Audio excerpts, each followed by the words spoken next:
Hello everyone, welcome to my channel. So अभी था मेरा आईबीपीएस पीओ का एग्ज़ाम, फर्स्ट शिफ्ट में था। तो सबसे पहले मैं बता देती हूँ कि एग्ज़ाम का लेवल कैसा आया था और मेरा पेपर कैसा गया था। तो सबसे ज़्यादा डाउट था जो मार्किंग स्कीम पे था। तो सारे क्वेश्चन इक्वल मार्क्स के थे, मतलब ऐसा कुछ भी नहीं था कि 2 मार्क्स के हैं, 0.5 मार्क्स के हैं। तो एग्ज़ाम के पहले वो एक स्क्रीन आती है इंस्ट्रक्शन वाली, तो उसमें दिया हुआ था कि इक्वल मार्क्स के हैं सारे क्वेश्चन और 1/4 की निगेटिव मार्किंग है उसमें, ठीक है। उसके बाद जो सेक्शन कैसे ओपन हुए थे, तो सबसे पहले रीजनिंग था, देन इंग्लिश था, देन क्वांट था। ये सीक्वेंस था ओपन होने का। उसके बाद मैं बात करूँ कि पेपर का लेवल कैसा था, तो पेपर का लेवल मॉडरेट साइड में था। मॉडरेट टू हार्ड की कैटेगरी में मैं बोलूँगी, इजी टू मॉडरेट तो बिल्कुल ही था। हाँ, इंग्लिश थोड़ी मुझे डुएबल साइड पे लगी, बट रीजनिंग और क्वांट बहुत अच्छा लेवल था।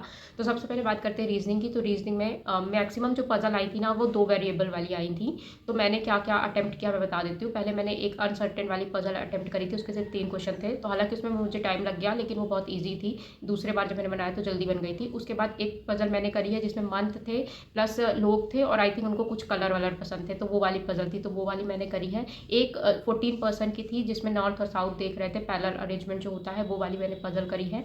एक पजल थी जिसमें ईयर वाली होती है, ईयर से कुछ कैलकुलेट करना था, वो मैंने नहीं करी, मेरे पास टाइम नहीं था। एक और पजल थी, वो भी 2 वेरिएबल के साथ थी। उसमें आई थिंक वो कोई गाड़ी सेडान हैचबैक ऐसे ही पसंद कर रहे थे कुछ लोग थे, लेकिन वो मैंने 2 बार बनाई, लेकिन वो शायद मैं कोई कंडीशन मिस कर रही थी, वो मुझसे नहीं बनी। और रीजनिंग पहला सेक्शन ओपन हुआ तो थोड़ा सा पैनिक ज़्यादा रहता है, क्योंकि इसमें अच्छे मार्क्स अटैम्प्ट करने रहते हैं, क्योंकि क्वांट का भरोसा नहीं है कैसी आई है। सो मैंने ये अटेम्प्ट किया। उसके बाद सिलॉक्स आया था, मैंने सिलॉक्स अटेम्प्ट किया है। इनइक्वालिटी अटेम्प्ट करी है। उसके बाद मिसलीनियस के 1-2 क्वेश्चन आए थे। एक नंबर आई थी, उसमें फॉरवर्ड एंड बैकवर्ड बताना था, और 3-3 वर्ड के सेट आए थे, उसमें बताना था कि इसमें ऑड वन आउट क्या है। उसके बाद ब्लड रिलेशन का भी क्वेश्चन आया था, बट वो मैंने नहीं करा। मैं कर रही थी बट वो भी मुझसे नहीं हुआ। आज पता नहीं क्या हो रहा था। लेवल बहुत अच्छा था रीजनिंग का भी। तो रीजनिंग में मैं अपने अटेम्प्ट बताऊँ तो मैंने सिर्फ 21 ही अटेम्प्ट करे हैं, और अगर मार्क वाइज देखेंगे तो आई थिंक 24 मार्क्स के कुछ हो रहे हैं। 1.14 मार्क्स का अगर एक क्वेश्चन करोगे तो 24 मार्क्स अप्रॉक्स रीजनिंग में मैंने करे हैं। उसके बाद मैं बात करूँ इंग्लिश की, तो इंग्लिश मुझे अच्छी लगी। इंग्लिश में सिर्फ 4 या 5 क्वेश्चन ऐसे थे जो थोड़ा सा हार्ड साइड में लगे थे, लेकिन बाकी मुझे अच्छे लगे। और सबसे पहले मैं पैरा जंबल का सीक्वेंस बता DACEB, तो आपका भी बना था तो प्लीज़ बताना। तो पैरा जंबल भी मुझे उतना टफ नहीं लगा, इसलिए मैंने पूरा अटेम्प्ट कर लिया। और यूजुअली मैं पहला और आखिरी क्वेश्चन अटेम्प्ट कर लेती हूँ, बाकी स्किप कर देती हूँ, बट ये थोड़ा मुझे ड्यूएबल लगा तो मैंने कर लिया था।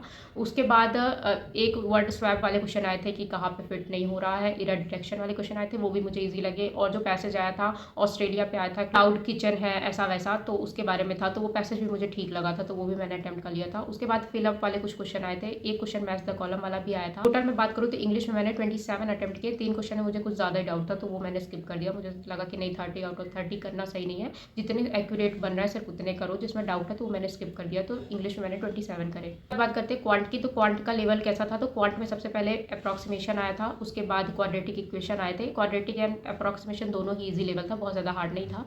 उसके बाद डीआई आई थी, तो एक डीआई में तो ऐसा था ना कि वो उसके क्वेश्चंस तो इजी थे, पर उसकी जो परसेंटेज की वैल्यू थी 66, 72%, 78 ऐसे करके उसकी वैल्यू थी, तो वो मैंने स्किप कर दी थी, क्योंकि उसमें कैलकुलेट करने में मुझे लगा शायद टाइम लगेगा।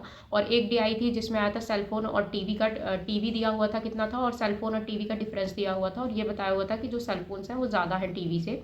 तो ऐसे करके तो वो मैंने डीआई कर ली थी, एक वो वाली करी है। उसके बाद मैंने मिसलिनियस के मतलब अर्थमेटिक के 2-3 क्वेश्चन अटैम्प्ट करे हैं। एक शायद ट्रेन वाला कुछ क्वेश्चन था, वो अटैम्प्ट करा मैंने।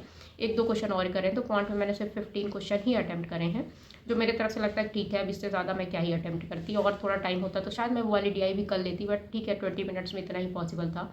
तो बहुत ज़्यादा इजी तो पेपर नहीं था। ओवरऑल भी अगर मैं पेपर की बात करूँ तो मॉडरेट टू टफ की कैटेगरी में ही जाएगा। जैसे यूजुअली जो पहले शिफ्ट होती है वो इजी आती है, बट इस बार ऐसा कुछ भी नहीं था। हाँ, इंग्लिश को आप बोल सकते हो कि इंग्लिश ठीक थी, उसके लिए जिसकी इंग्लिश ऑलरेडी ठीक हो। जिसकी इंग्लिश भी अगर ठीक नहीं तो उसके लिए इंग्लिश भी हार्ड ही लगेगी। तो ये था पूरा ओवरऑल एनालिसिस। एक बार मैं अपने पूरे सम अप करके बता देती हूँ मैंने कितने क्वेश्चन करे। तो रीजनिंग में मैंने करे 21, इंग्लिश में मैंने करे 27, एंड क्वांट में मैंने करे हैं 15। तो टोटल मैंने 63 अटैम्प्ट करे हैं। आप बताना आपने कितने अटैम्प्ट किए, अगर आपका एग्जाम हो गया और नहीं हुआ है तो ऑल द बेस्ट। और ऐसा ही पेपर आ रहा है मॉडरेट टू टफ, जैसे मैंने बताया कि पीओ का पेपर ईजी साइड पे नहीं आता है, मॉडरेट साइड पे ही आता है, वैसा ही पेपर आया था। और जो क्वेश्चन का जैसे नंबरिंग बढ़ी है, जिसमें जैसे रीजनिंग में, तो उसका लेवल भी उस हिसाब से बढ़ चुका है। क्वांट में मुझे ऐसा नहीं लगा कि बहुत ज़्यादा ईजी लेवल कर दिया। हाँ, जो क्वाड्रेटिक थे वो थोड़ा ईजी लेवल के आप बोल सकते हो, बाकी क्वेश्चंस तो वैसे ही थे जैसे आते हैं, कुछ ज़्यादा मुझे ईजी लगा नहीं। तो ये था ओवरऑल एनालिसिस। मिलते हैं नेक्स्ट वीडियो में, बाय।